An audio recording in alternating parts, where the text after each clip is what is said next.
उसमें दीपांशु बेसिकली जब मैं यूपीएससी का प्रिपरेशन कर रही थी तो मुझे पॉलिटी में बहुत ज़्यादा इंटरेस्ट रहा था, जैसे कि इंडियन कॉन्स्टिट्यूशन क्या बोलता है, राइट ऑफ इक्वालिटी क्या है, राइट ऑफ एजुकेशन क्या है, उसका हिस्ट्री क्या है, हमारे फाउंडिंग फादर जैसे कि जवाहरलाल नेहरू, बी आर अम्बेडकर ने कॉन्स्टिट्यूशन में क्या लिखा था।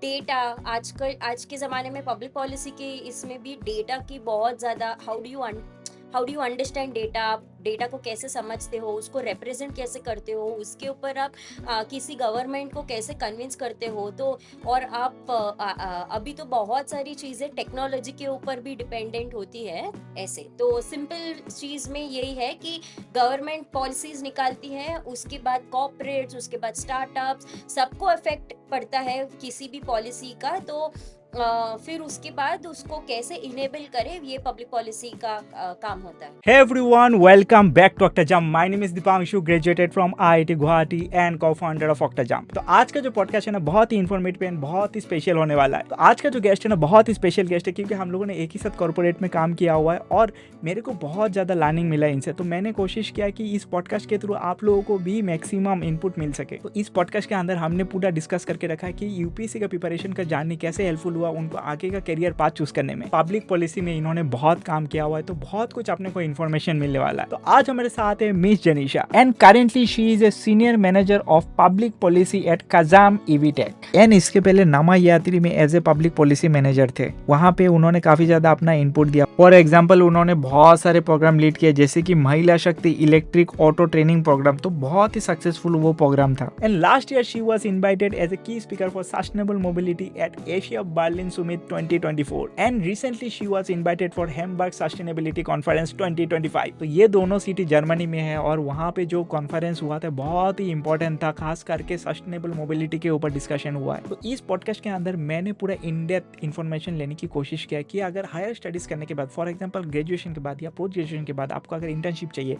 आपको अगर कोई जॉब के लिए अप्लाई करना है, तो आपको क्या राइट अप्रोच होनी चाहिए। तो पूरे पॉडकास्ट में एंड तक बने रहना और चैनल को लाइक एंड सब्सक्राइब जरूर कर देना। तो ये जो पॉडकास्ट सीरीज चल रहा है इसके पीछे का एक ही मोटिवेशन है, चाहे आप लाइफ में कोई भी स्टेज में हो, आप इसको इंप्लीमेंट करके अपने लाइफ में ग्रोथ एंड सक्सेस ला सको। मेरे पॉडकास्ट में अभी तक जितने भी लोग आया हुआ है और आने वाले टाइम पे जितने भी लोग आने वाले, वो सारे लोगों ने अपने आप को लाइफ में स्क्रैच से अपने आप को बिल्ड किया हुआ है और सक्सेस हासिल किया है। मैं सारे लोगों को पर्सनली जानता हूँ काफ़ी लंबा टाइम से, तो इसलिए मैं बोलता हूँ कि इन सारे पॉडकास्ट को आप प्रॉपर तरीके से देखो, कुछ ना कुछ आपको इनपुट जरूर मिलेगा। फॉर एग्जांपल मान लो कोई टेक रिलेटेड पॉडकास्ट आ रहा है, लेकिन वो पॉडकास्ट आपको भी देखना चाहिए क्योंकि आप उसको अपने लाइफ में यूटिलाइज कर सको। क्योंकि मुझे मालूम है यहाँ पे जो ऑडियंस है ना बहुत ही डाइवर्सिव ऑडियंस है। किसी को प्राइवेट सेक्टर में जाना है या कॉर्पोरेट में जाना है, किसी को गवर्नमेंट सर्विस जॉब में जाना है या फिर किसी को खुद का बिजनेस चालू करना है। तो बहुत ही अलग अलग माइंडसेट वाले यहाँ पे लोग हैं। तो जब भी मैं कोई भी पॉडकास्ट रिकॉर्ड करता हूँ, मैं कोशिश करता हूँ कि जितने भी लोग अपने ऑडियंस है, सारे लोगों को कुछ ना कुछ उस पॉडकास्ट के थ्रू इनपुट मिल सके। तो लाइफ में अगर सक्सेस एंड ग्रोथ चाहिए तो ऑक्टाजाम के साथ आप बने रहो क्योंकि बहुत कुछ आने वाला है आने वाले टाइम पे। तो चैनल को लाइक एंड सब्सक्राइब कर देना और इस वीडियो को ज़्यादा से ज़्यादा लोगों के साथ शेयर करना।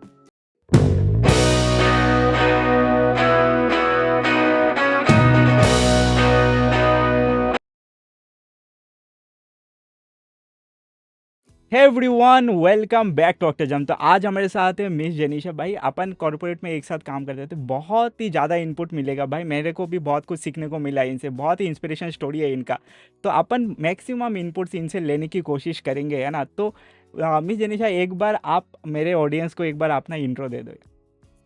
हाँ, मेरा नाम जिनेशा रॉड्रिगेस है और मैं अर्बन मोबिलिटी स्पेशलिस्ट की तरह काम करती हूँ। जैसे कि पब्लिक ट्रांसपोर्ट कैसे डिज़ाइन होना चाहिए, बस स्टॉप्स कैसे दिखने चाहिए, या व्हाट्सएप पे क्या कम्युनिकेशंस जाना चाहिए ताकि ज़्यादा से ज़्यादा लोग पब्लिक ट्रांसपोर्ट यूज़ कर सके और ज़्यादा से ज़्यादा वॉकिंग साइकिलिंग सिटीज़ इनेबल कर सके। तो मैं गवर्नमेंट्स के साथ, प्राइवेट सेक्टर के साथ, नॉट फॉर प्रॉफिट और एनजीओज के साथ के बीच में पब्लिक पॉलिसी जैसे स्पेशलिस्ट की तरह काम करती हूँ।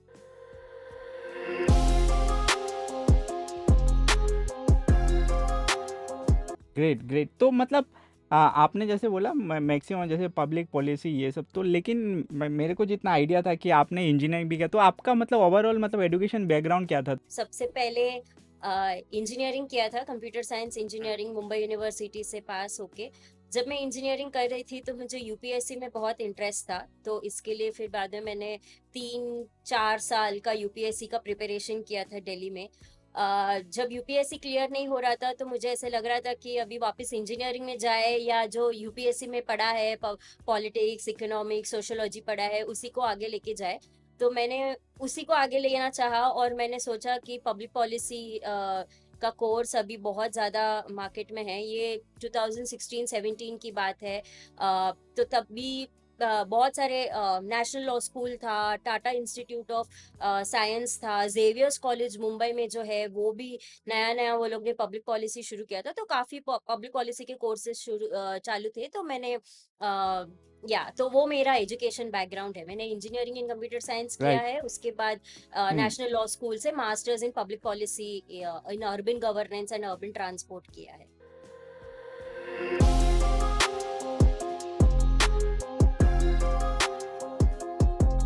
तो मतलब इनका जैसे इन्होंने बोला कि इनका काफ़ी डाइवर्सिटी है भाई, इंजीनियरिंग क्या है कंप्यूटर साइंस में, इसके बाद इन्होंने पूरा मतलब स्विच कर लिया कि भाई लॉ में चले गए है ना? बेंगलोर पे आपने कंप्लीट किया है, राइट?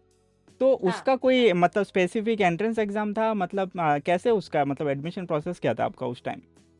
अ, अभी फिलहाल का क्या एडमिशन प्रोसेस है मुझे इतना पता नहीं, लेकिन उस नहीं, नहीं, वक्त उस टाइम में क्या जनरल सीन था? नॉलेज, हाँ जनरल हुँ। नॉलेज, जीके का पहला पेपर था, 100 मार्क्स का अच्छा। पेपर था। उसको नेशनल लॉ स्कूल में पॉलिसी एप्टीट्यूड टेस्ट बोलते हैं। आई थिंक उसमें जीके और मैथ्स, लॉजिकल रीजनिंग, मैथ्स हुँ। सब कुछ होता है। उसके बाद एक शॉर्ट 50 मार्क्स का राइटिंग एग्जाम होता है, जैसे कि ऐसे, लेटर्स, गवर्नमेंट्स को क्या लिखना है, वो एक है। और 50 मार्क्स का फिर इंटरव्यू प्रोसेस भी अच्छा। होता है। तो ये 3 स्टेप प्रोसेस है इसमें।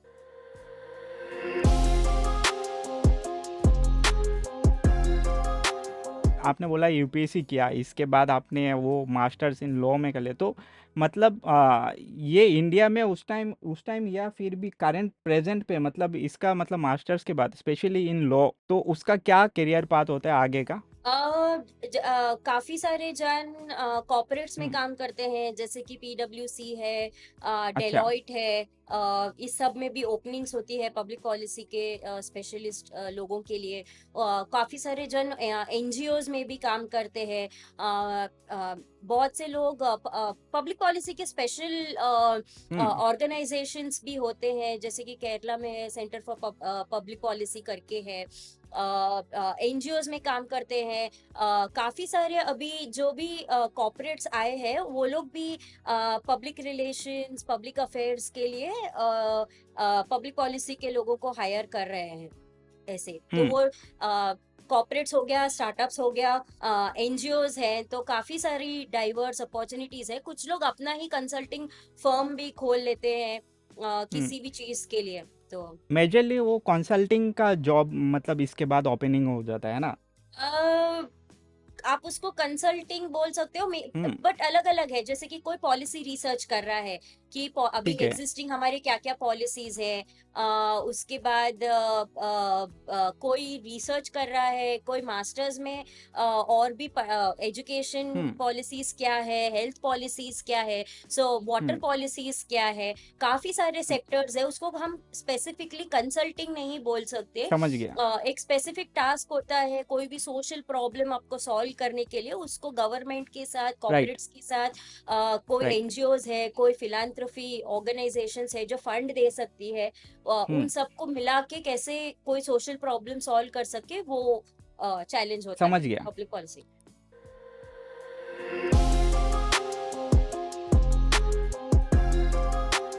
तो मेरे यहाँ पे जो ऑडियंस है ना, जो मैक्सिमम ऑडियंस है वो आइदर स्टूडेंट्स है या कोई मतलब जॉब्स के लिए वो आगे परस्यू करना चाहता है या फिर उनको हायर स्टडीज़ करना है। तो उनको ना मतलब करियर प्लान डिसाइड करने में एक फीस स्ट्रक्चर जो है ना बहुत मेजर रोल प्ले करता है उसमें। कैसा अगर लॉ में अगर किसी को मास्टर डिग्री करना है तो उसका क्या मतलब वो रहता है, मतलब कोर्स कंप्लीट करने का क्या मतलब वो रहता है? तो नेशनल लॉ अलग अलग कॉलेजेस के अलग अलग फीस हैं। जैसे कि अभी तो काफी सारे कॉलेजेस ने पब्लिक पॉलिसी के कोर्सेज निकाले हैं, लेकिन नेशनल लॉ स्कूल का जो उस टाइम का फीस स्ट्रक्चर था, I think 2 lakhs per year था, और ये अच्छा। 2 साल का कोर्स है।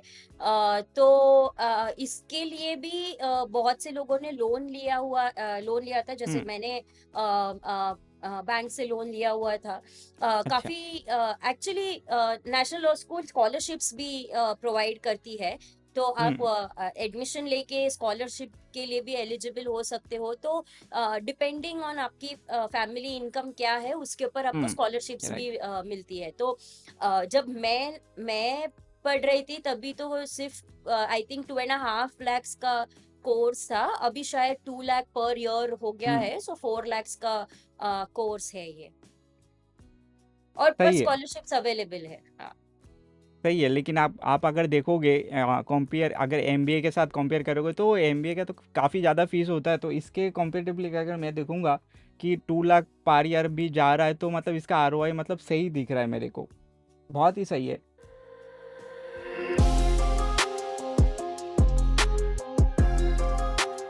तो मतलब आपने जैसे एक चीज़, इन्होंने बहुत इंटरेस्टिंग चीज़ बोला भाई, इन्होंने यूपीएससी का तैयारी करने चले गए है ना। और ये मतलब ये जो डिसीजन है, ये मतलब लोग सेल्फ डिसीजन होता है, ऐसा कोई नहीं कोई आके बोलेगा तुम पढ़ लो, ऐसा नहीं हो पाता, तो वो खुद से ही होता है। तो आपने जैसे मतलब यूपीएससी का तैयारी किया, इसके बाद आपने बोला कि यार मेरे से वो लग रहा था कि अभी मैंने इतना पर्टिकुलर टाइम, मैंने सफिशिएंट टाइम दे दिया, और आगे का मतलब मेरे से लग रहा है कि मेरे को स्विच करना चाहिए, तो वो आपने डिसीजन लिया। तो वो एक क्या आपको एडवांटेज था या डिसएडवांटेज था, मतलब जॉब, नया जॉब फिगर आउट करने में वो कोई चैलेंज आया आपको? नहीं, तो बेसिकली मुझे ऐसा लगता है कि क्योंकि मैंने इंजीनियरिंग की हुई थी, तो मुझे हम्म।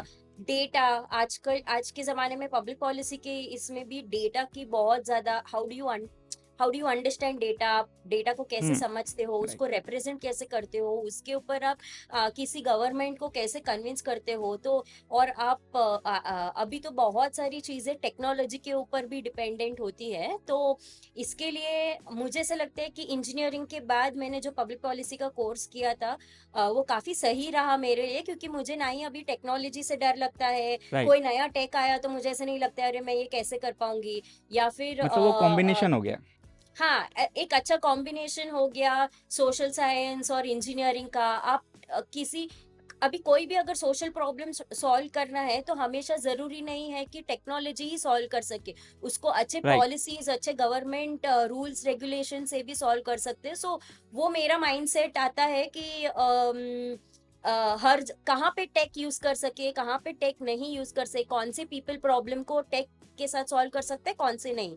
तो वो पब्लिक पॉलिसी और इंजीनियरिंग दोनों मिक्स के साथ ही मुझे ऐसा लगता है कि अच्छा खासा एक्सपीरियंस रहा है मेरा ऐसे। तो इन्होंने बहुत सही इनपुट दिया है कि यार मतलब इनका जो मतलब जो मैं जो बोल रहा था, या इनको लग रहा था कि यार गैप ईयर हो गया, लेकिन वो अगर अल्टीमेट अगर तुम लॉन्ग टर्म में देखो, वो गैप ईयर एक्चुअली में है नहीं। इन्होंने जितनी भी, क्योंकि इनको जो लॉ करने का जो इंस्पिरेशन मिला, वो यूपीएससी का जो इनका जो जर्नी था, उसी जर्नी से इनको मतलब इंस्पिरेशन मिला कि उनको मास्टर्स करना है उसी फील्ड में। इसके बाद हाँ। उन्होंने उसी फील्ड में करियर मतलब आगे अप्रोच किया, तो वो अपने आप में हर एक। हाँ। तो उसमें दीपांशु बेसिकली जब मैं यूपीएससी का प्रिपरेशन कर रही थी, तो मुझे पॉलिटी में बहुत ज्यादा हम्म। इंटरेस्ट रहा था। जैसे कि इंडियन कॉन्स्टिट्यूशन क्या बोलता है, राइट ऑफ इक्वालिटी क्या है, राइट ऑफ एजुकेशन क्या है, उसका हिस्ट्री क्या है, हमारे फाउंडिंग फादर जैसे कि जवाहरलाल नेहरू, बी आर अम्बेडकर ने कॉन्स्टिट्यूशन में क्या लिखा था। तो वो सब को आगे लेके जाना, और उसको रियलिटी में, आज के रियलिटी में उसको प्रोग्राम्स और पॉलिसीज के साथ जो बना सकते हैं, वो एक बहुत अच्छा एक्सपीरियंस सिर्फ आपको यूपीएससी और इंजीनियरिंग और उसके बाद पब्लिक पॉलिसी करने से ही आई थिंक राइट। वो माइंडसेट आपको मिल जाता है। राइट। तो ये बहुत ही इंपॉर्टेंट है, इसलिए मैं मतलब बोलता हूँ ना कि मतलब अपने को ना कैरियर में मतलब ओपन रहना चाहिए। बहुत सारे लोग ऐसे करते हैं कि यार मेरे को इस फील्ड में जाना है तो इसी फील्ड में जाना है, तो इन्होंने मतलब अपना जो भी कैरियर पाथ को मतलब पूरा इंजीनियरिंग को भी यूटिलाइज कर दिया, यूपीएससी का जो भी इन्होंने उस टाइम जो लर्निंग लिया उसको भी यूटिलाइज कर दिया, और लॉ में उन्होंने जो सीखा उसको तो उन्होंने पूरा कैरियर में मतलब आगे का फील्ड ही पकड़ लिया उन्होंने।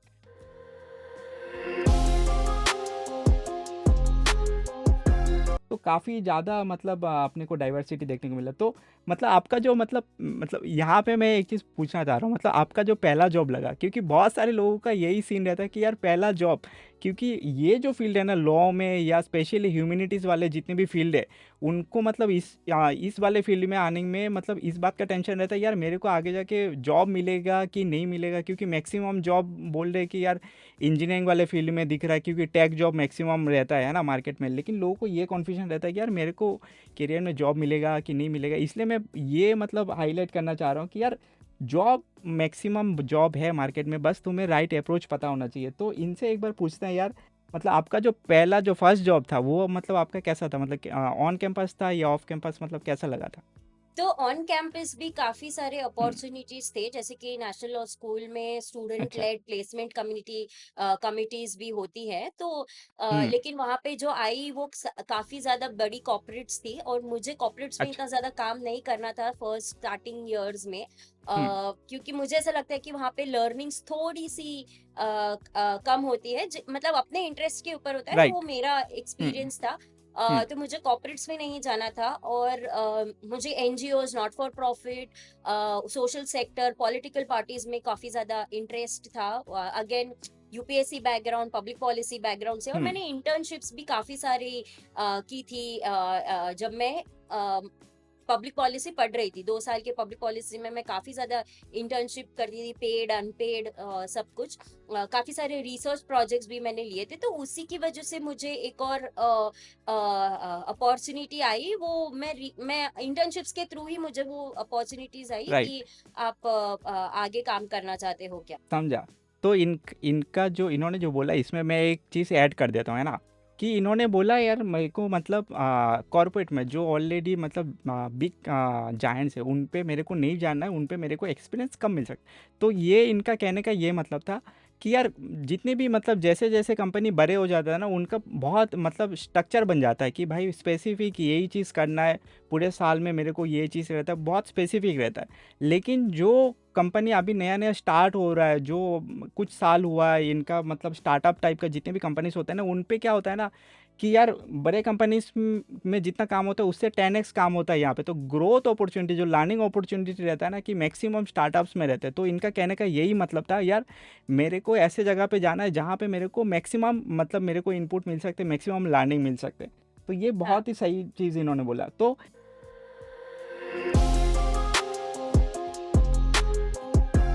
एक चीज़ आपने हाईलाइट किया कि यार आपको इंटर्नशिप के थ्रू मिला। अभी लोगों को ये पता नहीं चलता है यार इंटर्नशिप कैसे मतलब इंटर्नशिप कैसे लोगों को मिलता है? आप थोड़ा इस पे थोड़ा गाइड कर दीजिए। अगर किसी को अगर इंटर्नशिप लेना है जैसे कि फॉर एग्ज़ाम्पल कोई सेकंड ईयर में है, थर्ड ईयर में है या मास्टर्स का फर्स्ट ईयर में है, उनको अगर इंटर्नशिप चाहिए एक राइट इंटर्नशिप, क्योंकि बहुत कुछ फैक्टर करता है कि लोकेशन हो गया मतलब, तो ये बहुत सारे लोगों का मेरे पास मैसेज भी आता है। तो मैं इनको लाने का ना यही मेरे को मोटिवेशन था कि यार कम से कम अपने को पहला इंटर्नशिप अपने को कैसे मिले एक क्योंकि इंटर्नशिप में आपको 2 महीने का काम हो या 6 महीने का काम हो, लेकिन आपको बहुत कुछ लर्निंग मिल जाता है, वो आपका पहला जॉब जैसा ही होता है। तो इस पे थोड़ा आप ओवरव्यू दीजिए कि यार इंटर्नशिप किसी को अगर चाहिए तो कैसे मतलब अपने को मिल सकता है? तो इंटर्नशिप का नेशनल लॉ स्कूल का जो एक्चुअली स्ट्रक्चर है, हम्म। वो जहाँ पे पब्लिक पॉलिसी कोर्स था, वो centre for social inclusion exclusion में बेस्ड था। और उनके ही काफी नेटवर्क थे हम्म। एनजीओस के साथ, नॉट फॉर प्रॉफिट्स के साथ, काफी सारे गवर्नमेंट रिलेशंस के साथ भी। तो मैं उस प्रोजेक्ट्स में प्रोफेसर्स के साथ वगैरह काम करती थी, और वहां से फिर बाद में मुझे ऑर्गेनाइजेशंस के साथ इंटर्नशिप अपॉर्चुनिटीज वगैरह मिली थी। तो रिसर्च प्रोजेक्ट्स मेरे जो होते थे वो इंटर्नशिप्स में कन्वर्ट होते थे। तो उसके लिए आपके प्रोफेसर्स, आपका जो सेंटर है वहाँ पे आपका फर्स्ट नेटवर्क हो सकता है। उसके बाद आप लिंक्डइन पे काफी सारी ओपनिंग्स आजकल आती है, तो आपको सेक्टर पता होना चाहिए, और उसमें जो भी राइट। आपके जो एक्सपर्ट्स होते हैं उनको आप पूछ सकते हैं लिंक्डइन पे। फिर अगर आप द हिंदू और उसके जो ओपेड्स होते हैं ना, एडिटोरियल्स वगैरह होते हैं, उनके जो एक्सपर्ट्स अगर आप देखो कि कौन है उनको, उनके फिर बाद में आप ऑर्गेनाइजेशंस ढूंढो कि वो कौन से ऑर्गेनाइजेशंस में काम करते हैं, फिर आप उनको, वो ऑर्गेनाइजेशंस को भी अप्रोच कर सकती हो कि कोई इंटर्नशिप की अपॉर्चुनिटी है क्या, कोई जॉब अपॉर्चुनिटी है क्या। सो ये 2 3 4 मतलब ऐसे आपकी इंटरेस्ट के ऊपर है कौन सा सेक्टर आप चाहते हो, राइट। उसके बेसिस पे आप चूज कर सकते हो। और ये 2 3 वेज और अप्रोचेस थे जहाँ से जैसे मुझे इंटर्नशिप मिली थी। कि यार फॉर एग्जांपल इन्होंने बोला कि यार न्यूज़पेपर में जाके देखो ये पर्टिकुलर जो सेगमेंट है, क्योंकि वो आर्टिकल जो होगा आपके रिलेटेड कुछ होगा, तो वो जो जिन्होंने लिखा है तो वो कौन से कंपनी में काम कर रहा है, तो अगर उस पर्टिकुलर कंपनी में जाओगे XYZ जो भी कंपनी होगा उसके कैरियर वहाँ पे पोर्टल रहता है, वहाँ पे जाके आप अपना CV डाल सकते हो। तो ये एक बहुत ही इंपॉर्टेंट चीज़ इन्होंने बोला।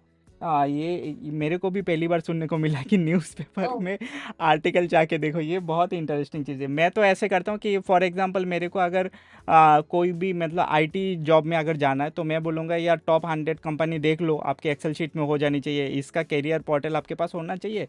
और आप कोल्ड मेल डालो, कोई ना, अगर 100 आप मेल डालते हो एक आध मेल का रिप्लाई आ जाता है, पॉजिटिव रिप्लाई आ जाता है ना। तो ऐसा नहीं है कि रिप्लाई आता नहीं है, रिप्लाई आते हैं। 3rd ईयर 4th ईयर आप अगर मेरा पहला भी एक पॉडकास्ट जो निकला है उसको भी आप देखोगे, उसने 3 3 इंटर्नशिप लगा दिया भाई। तो लगता है, ऐसा नहीं है, तो आपको थोड़ा मेहनत करना पड़ता है उसमें, थोड़ा एक स्टेप आगे जाके आपको काम करना पड़ता है। तो बहुत ही इंपॉर्टेंट है।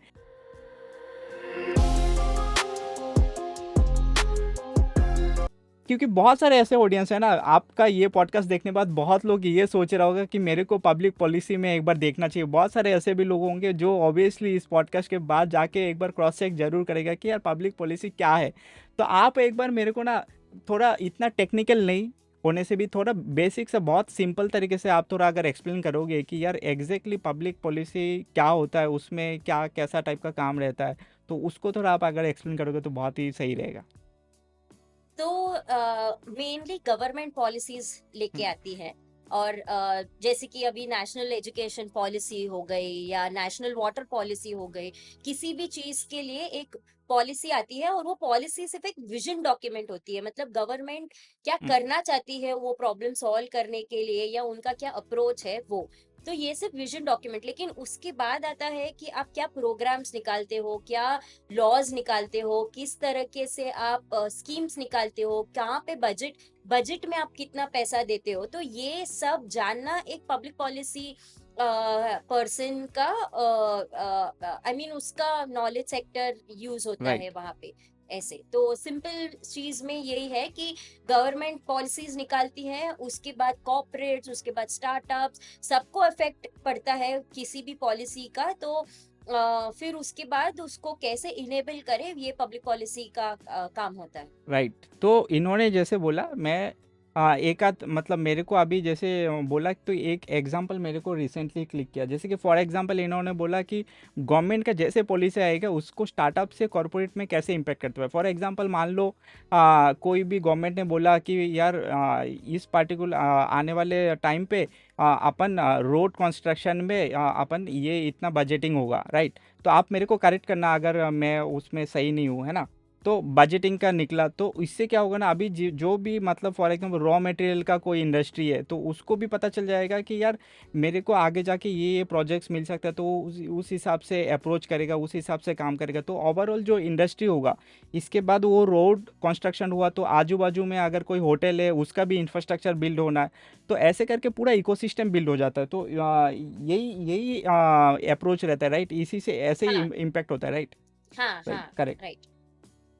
तो बहुत ही इंपॉर्टेंट है। तो ऐसे हर एक बजटिंग के बाद तो हर एक इंडस्ट्री में एक बहुत बड़ा इम्पैक्ट पड़ता है। तो ये बहुत ही मतलब इसलिए इन्होंने बोला कि यार ये जो सेक्टर है अपने आप में एक बूमिंग सेक्टर है, क्योंकि हर साल पॉलिसी कुछ ना कुछ आएगा, गवर्नमेंट हर साल नया नया कुछ लेके आएगा, तो हर साल कुछ ना कुछ काम मिलता ही जाएगा। तो ऐसा नहीं है कि तुम्हें लाइफ में काम मिलेगा ही नहीं। तो ये बहुत ही मेजर सेक्टर है। इसमें अगर कोई काम करता है पब्लिक पॉलिसी में, बहुत ही मतलब इम्पोर्टेंट है। मेरे को समझ में आ गया अभी।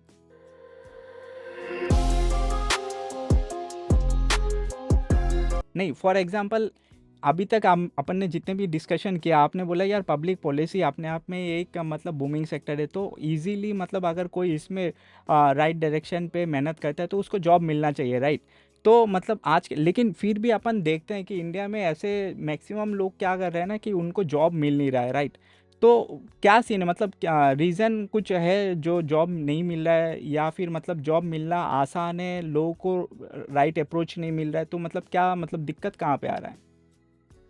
तो पब्लिक पॉलिसी का जो करियर है उसमें आप कौन सा हम्म, स्पेशलिस्ट लेते हो, वो सबसे ज्यादा इम्पोर्टेंट है। जैसे कि आप एजुकेशन लेना चाहते हो या वाटर लेना चाहते अच्छा। हो या मेरी तरह मोबिलिटी में, अर्बन मोबिलिटी में लेना चाहते हो, वो तो जैसे अभी जब मैंने शुरू किया था तभी मैं सिर्फ बसेस और वॉकिंग और साइकिलिंग पे काम करती थी। लेकिन अभी अगर आप देखो तो काफी सारी पॉलिसीज आई है इलेक्ट्रिक बसेस के ऊपर, इलेक्ट्रिक साइकिल्स के ऊपर, को इलेक्ट्रिफिकेशन, पूरा राइट। जो फ्लीट होता है डेपो कैसे इलेक्ट्रीफाई करे, वो सब करके अभी उसके ऊपर भी सारी पॉलिसीज वगैरह आ रही है। तो काफी इवॉल्विंग सेक्टर है। और आपको अ, अगर जॉब नहीं मिल रहा है तो आपको ये देखना है कि मैं इस सेक्टर के बारे में क्या जानता हूँ, क्या जानती हूँ, है ना। कि राइट। मुझे पता है क्या कि कितनी पॉलिसीज है, गवर्नमेंट के कितने स्कीम्स हैं, इस साल गवर्नमेंट ने उस पर्टिकुलर सेक्टर में कितना बजट डाला है, कितनी हम्म। बसेस के लिए बजट डाला है, नहीं डाला है, अगर नहीं डाला है तो क्यों नहीं डाला है, वो पैसा कहाँ जा रहा है, हम्म। लास्ट ईयर बजट में क्या बोला था, इस ईयर दिस ईयर क्या बोला है। सो ये राइट। सब जानना आपका जरूरी है। और हर सेक्टर का अलग अलग नॉलेज बेस आपको बनाना बहुत जरूरी है। तो स्टार्टिंग में जब आप शुरू करते हो तो आप जनरलिस्ट अप्रोच से शुरू करते हो। जैसे जब मैंने शुरू किया था तभी मैं solid waste management, public transport, फिर काफी सारी सेक्टर्स के ऊपर काम करती थी, वाटर सेक्टर पे काम करती थी।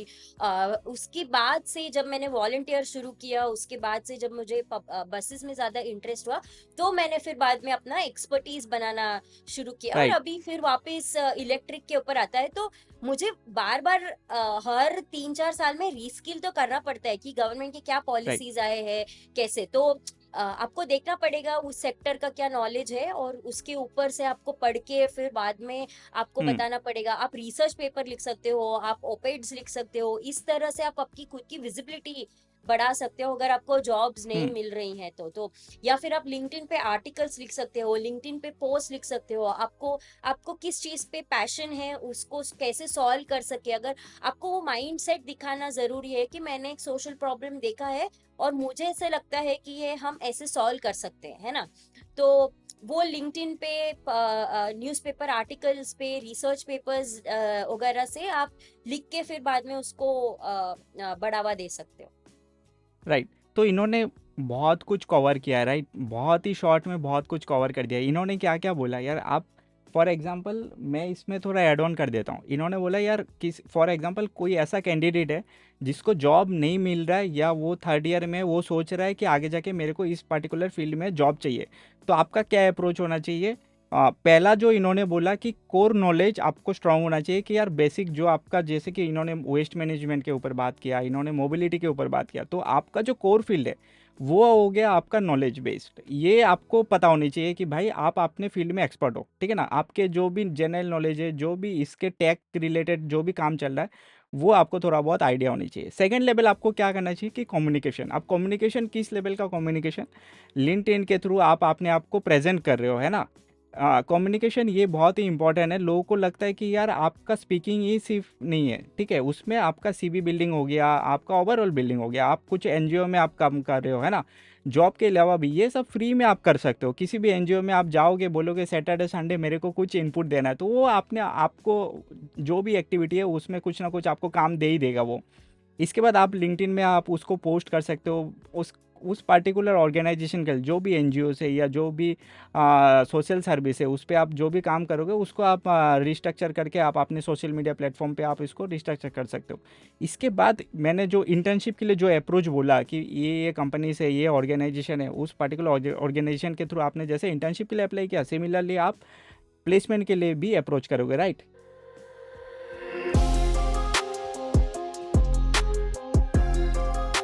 ठीक है। तो मेरे पास ना एक मतलब स्पेसिफिकली मतलब अपने ऑडियंस से मेरे को मतलब एक क्वेश्चन आया था, इसके बाद मैंने सोचा कि इनको एक बार लाना ज़रूरी है, क्योंकि मैं ना कोई भी मेरे को अगर एक भी सवाल पूछता है तो मैं कोशिश करता हूँ कि मेरे को वो पर्टिकुलर आंसर एक राइट पर्सन से अपने को मिलना चाहिए। इन्होंने क्या बोला इन्होंने जैसे बोला कि ग्रोइंग सेक्टर है, तो हर एक फील्ड से, जैसे इन्होंने इंजीनियरिंग फील्ड से आ गया है ना, तो हर एक फील्ड से, ऐसा नहीं है कि इंजीनियरिंग से आ रहा है, तो हर एक फील्ड से, क्योंकि कंसल्टिंग एक ऐसा सेक्टर होता है ना कि आप पता चला कि मेडिकल वाले भी आ जा रहे हैं, पता चला आप कोई भी फील्ड से आ सकता है, तो ये बहुत ही डाइवर्स फील्ड होता है ना।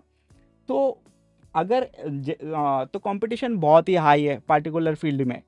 तो अगर मेरे को अगर स्टैंड आउट करना है बाकी लोगों से इस पर्टिकुलर डोमेन में, दो सवाल है तो मैं एक ही साथ पूछ लेता हूँ। तो पर्टिकुलर उनका पहला सवाल तो यही है कि अगर स्टैंड आउट करना है तो मेरे को इस पर्टिकुलर डोमेन में क्या क्या स्किल मेरे को डेवलप करनी चाहिए, है ना, जो ऑलरेडी हमने काफ़ी डिस्कस कर लिया कि कोर स्किल क्या क्या चाहिए।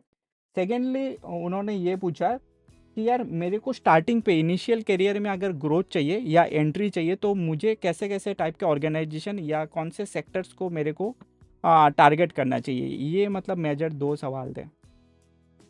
तो पहले जो स्किल्स का जो क्वेश्चन है उसमें तो मैंने पहले बोला कि राइट। पॉलिसी एनालिसिस, क्या क्या पॉलिसीज अभी गवर्नमेंट की है, थोड़ा क्रिटिकल ओवरव्यू होना चाहिए कि लास्ट ईयर गवर्नमेंट ने ये बोला, दिस ईयर ये बोला, लेकिन इसके बीच में जो गैप है, क्या कमियां हैं। गवर्नमेंट ओपेड्स, आपको न्यूज़पेपर आर्टिकल एडिटोरियल वगैरह पढ़ के पता होना चाहिए कि जो एक्सपर्ट्स है वो लोग क्या बोल रहे हैं किसी पॉलिसी के बारे में, क्या कमी है इस पॉलिसी में, बजट एलोकेशन और पॉलिसी इक्वल है कि नहीं। तो वो सब स्किल्स बोलते हैं, इस सबको पॉलिसी एनालिसिस करके उसके बाद अभी का जो है डेटा आपको बहुत ज्यादा अच्छे से आना चाहिए, चाहे वो क्वांटिटेटिव रिसर्च हो या क्वालिटेटिव रिसर्च हो, आपको दोनों भी पता होना चाहिए।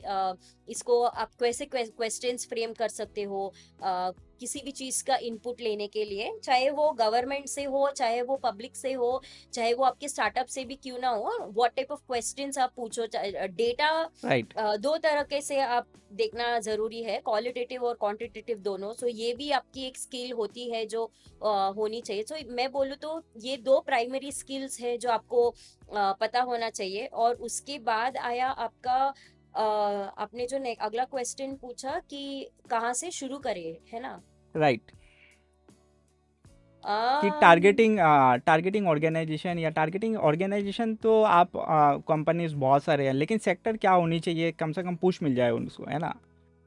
तो ऐसा कुछ जरूरी मैं वो सेक्टर्स के बारे में नहीं बता सकती, सब लोगों के राइट। इंटरेस्ट के ऊपर है। लेकिन अच्छा। जैसे कि कुछ मेरे फ्रेंड्स एजुकेशन पे काम करते हैं, वाटर पे काम करते हैं, कोई एआई पॉलिसीज के ऊपर भी काम कर रहा है, डेटा अच्छा। पॉलिसीज के ऊपर काम कर रहा है, डेटा प्राइवेसी पॉलिसीज जो आई हैं उसके ऊपर काम कर रहा है। फिर कोई कुछ लोग हैं जो मेरे सेक्टर में, वो लोग वाटर पॉलिसीज पे काम कर रहे हैं, कुछ लोग इलेक्ट्रिक पॉलिसीज पे काम कर रहे हैं, इलेक्ट्रिसिटी पॉलिसीज पे काम कर रहे हैं, डिस्कॉम्स क्या बोल रही हैं, राइट। ट्रांसमिशन क्या हो रहा है इलेक्ट्रिसिटी का, क्या क्या चैलेंजेस है उसमें। सो वो सब सब समझ गया। आपके इंटरेस्ट के ऊपर है कि आप कौन सा सेक्टर लेना चाहते हो। अगर मेरा ओपिनियन मांगो तो मुझे ऐसा लगता है कि पहला कोई जॉब ऐसा ढूंढो जहाँ पे आपको एक जनरलिस्ट का अप्रोच मिल सके। आपको पता होना चाहिए कि अच्छा चलो इस सेक्टर राइट। में ये हो रहा है, उस सेक्टर में वो हो रहा है, उसके बाद आपके इंटरेस्ट एरिया के ऊपर आप उस सेक्टर में जाना शुरू कर सकते हो। तो इन्होंने जो बोला इसमें मैं थोड़ा ऐड ऑन कर देता हूँ। फॉर एग्जांपल आप अगर सोच रहे हो कि यार हर फील्ड में, जैसे इन्होंने बोला कि मैक्सिमम अलग अलग इंजीनियर्स आके जंप हो रहे, ऐसा नहीं है। ये इंजीनियर्स क्यों इस फील्ड में आ पा रहे, जैसे कि इन्होंने अभी क्या बोला, एआई पॉलिसी। आप अगर इंजीनियर्स लोग क्या होता है, ओपन होता है यार मेरे को टेक है या मेरे को कोई भी नॉन टेक वाला भी अगर टॉपिक दे दो वो बैठ के पढ़ेगा। लेकिन आप अगर ओपन हो, है ना, आप अगर ह्यूमैनिटीज बैकग्राउंड से हो, लेकिन आपको अगर ये सब, आपको टेक्नोलॉजी बिल्ड नहीं करना है, उसका अंडरस्टैंडिंग चाहिए, है ना। आपको कोई नहीं बोल रहा है कि यार मेरे को पाइथन में लिख के दे दो, मेरे को एआई बना के दे दो, आपको ये कोई नहीं पूछ रहा है। आपको बस उसका अंडरस्टैंडिंग होनी चाहिए, उसका लैंग्वेज पता होना चाहिए कि यार कौन से सॉफ्टवेयर्स आ रहे हैं, कौन से टूल्स आ रहे हैं, कम से कम उसका नाम से आपको डर नहीं लगना चाहिए। तो आप हाँ, अगर इतना आप कर लेते हो है ना, ये टेक का अंडरस्टैंडिंग, बस उसका लैंग्वेज समझ में आना चाहिए कि भाई जो डिस्कशन हो रहा है उस डिस्कशन में आप अपना कंट्रीब्यूशन दे पा रहे हो क्या। तो आप अगर इतना कर लेते हो तो आपका जो जो टेंशन है कि भाई इंजीनियर के साथ अपना कंपटीशन है, भाई वहाँ पे आपको कोडिंग नहीं करना होता है। तो ये बहुत ही समझना बहुत ही इंपॉर्टेंट है यार, आपको टेक्नोलॉजी का जो लैंग्वेज है वो बात समझ में आ रहा है क्या।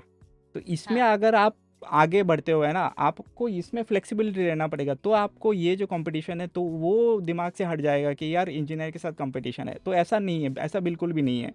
तो ये बहुत ही इंपॉर्टेंट चीज़ इन्होंने बोला।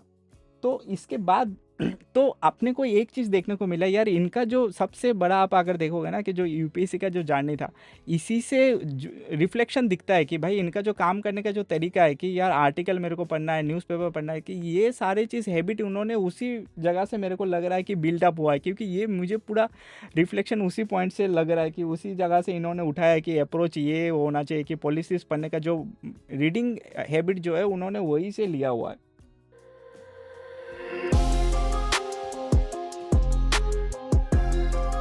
आप मेरे को एक चीज़ बताओ कि यार आपने लाइफ में तो इतने सारे मतलब हर रोज़ इनका बहुत शेड्यूल पैक रहता है, बहुत काम करते हैं भाई ये ऐसा मतलब तुम मान लो मेरे बात।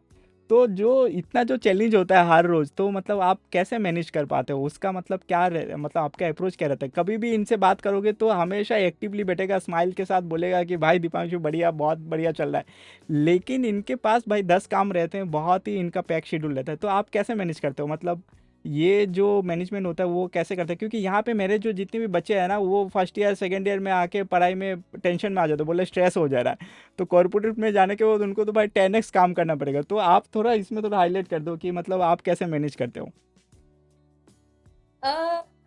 आई थिंक मैं जो यूज करती हूँ वो एक टाइम ब्लॉक करके एक मेथड होता हम्म। है कि आप अच्छा। 11 से 12 यही चीज करो, 12 से 1 ये चीज करो।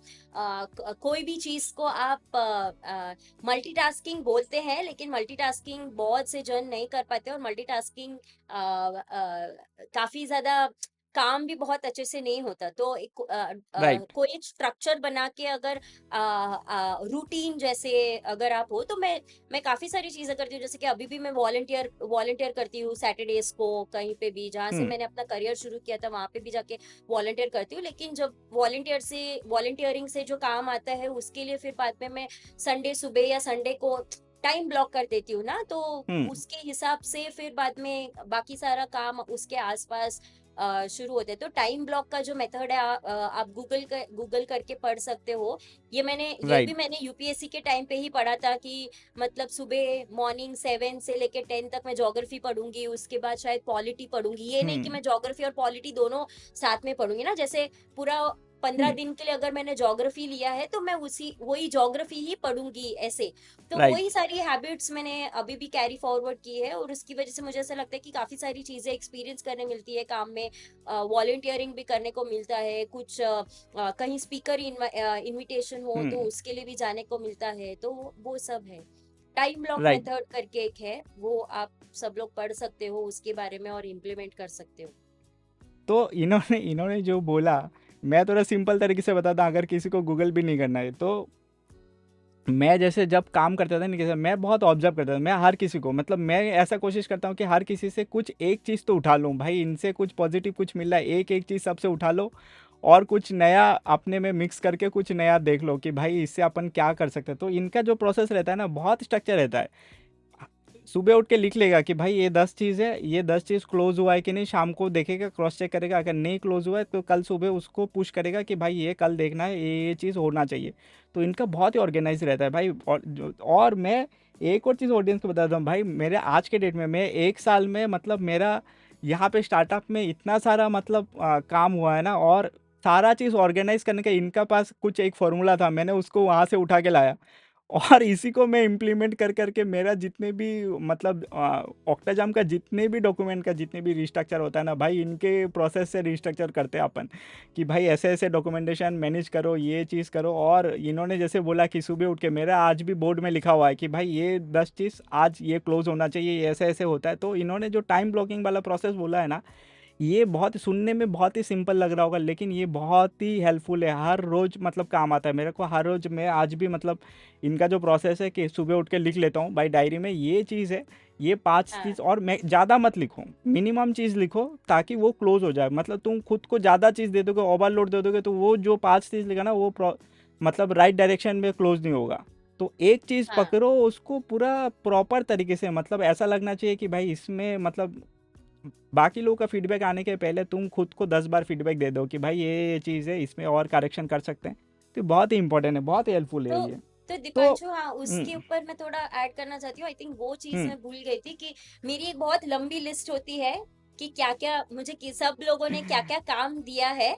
वो सब अलग हम्म अलग, चाहे वो वॉलंटियरिंग में हो, खुद के काम में हो, पर्सनल राइट। काम के लिए भी हो, चाहे वो आधार अपडेट करना हो, पैन कार्ड अपडेट करना हो, टैक्स भरना हो, वो सब एक लंबी लिस्ट होती है। लेकिन जो डेली की जो भी एक लिस्ट होती है उसमें सिर्फ 3 चीजें होती है कि आज मैं ओके। सिर्फ इसी चीज पे फोकस करूंगी, वो बड़ी सी लिस्ट में। तो और फिर उसके बाद जैसे जैसे होती है तो आप उसको स्ट्राइक आउट करते हो। तो हाँ, वो भी राइट। एक, वो लेकिन टाइम ब्लॉक का ही मेथड है कि आप दिन में शायद सिर्फ 10 चीजें, आप 10 चीजें आप लिखो, लेकिन उस दिन पे किसी इम्पोर्टेंस डिलीवरेबल्स क्या है उस दिन का, उस दिन पे क्या आपके टारगेट्स है सीनियर्स के थ्रू या जूनियर्स के थ्रू, जो भी है उसके ऊपर आप अपना डिसाइड करो कि आज मैं क्या अचीव करूंगी, ऐसे। राइट, मतलब हाई हाँ, प्रायोरिटी, टॉप 3 हाई प्रायोरिटी होना चाहिए, उसके हिसाब से तुम वो 3 चीज़ तो पहले क्लोज कर दो पूरा दिन हाँ, मिला के, और बाकी सारे ऐसे मतलब आ, जैसे कि पैन कार्ड, आधार कार्ड, ये सारे एक्स्ट्रा चीज़ हो गया है ना, तो उस पे हाँ, बस आपको फॉलो अप करना है या जो भी करना है, लेकिन टॉप 3 प्रायोरिटी जो आपको क्लोज करना है, आपके एंड से मैक्सिमम मेजोरिटी टास्क है, तो टाइम वो जाएगा, हाँ। बहुत, हाँ, बहुत ही सही है। तो जैसे ये डिस्कशन अपन ने बहुत ऑलरेडी, अपन ने बहुत कुछ अपने इनपुट अपने को मिल गया है ना, जितनी भी अपने को मतलब पूछना था अपन ने पूछा है ना मैक्सिमम। और एक दिन कोशिश करेंगे यार आपको एक बार बुला, क्योंकि इनको मिलना ही बहुत मुश्किल होता है ना, क्योंकि बहुत कुछ इनका, जैसे इन्होंने बोला कि भाई मेरा टॉप 3 प्रायोरिटीज, तो इनका हो सकता है कि पूरा मंथ का उन्होंने लिस्ट बना दिया पहले से ही।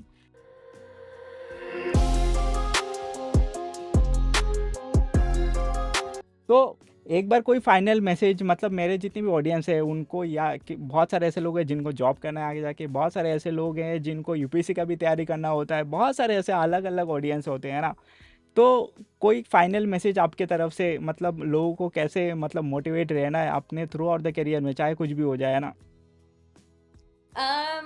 अगर फाइनल मैसेज मुझे देना है तो मुझे ऐसा लगता है कि कोई भी चीज डर के मत करना। जो इसके ऊपर हम्म आपका विश्वास हो, जिसके ऊपर आपका पैशन हो, उस चीज को अगर आप करोगे तो आप बाद में उस चीज पे नॉलेज, चाहे वो जो भी स्किल्स हो, वो सब आपको आप मिलती रहेंगी। तो कोई भी चीज हाफ हार्टेडली या आधे दिल से नहीं करना।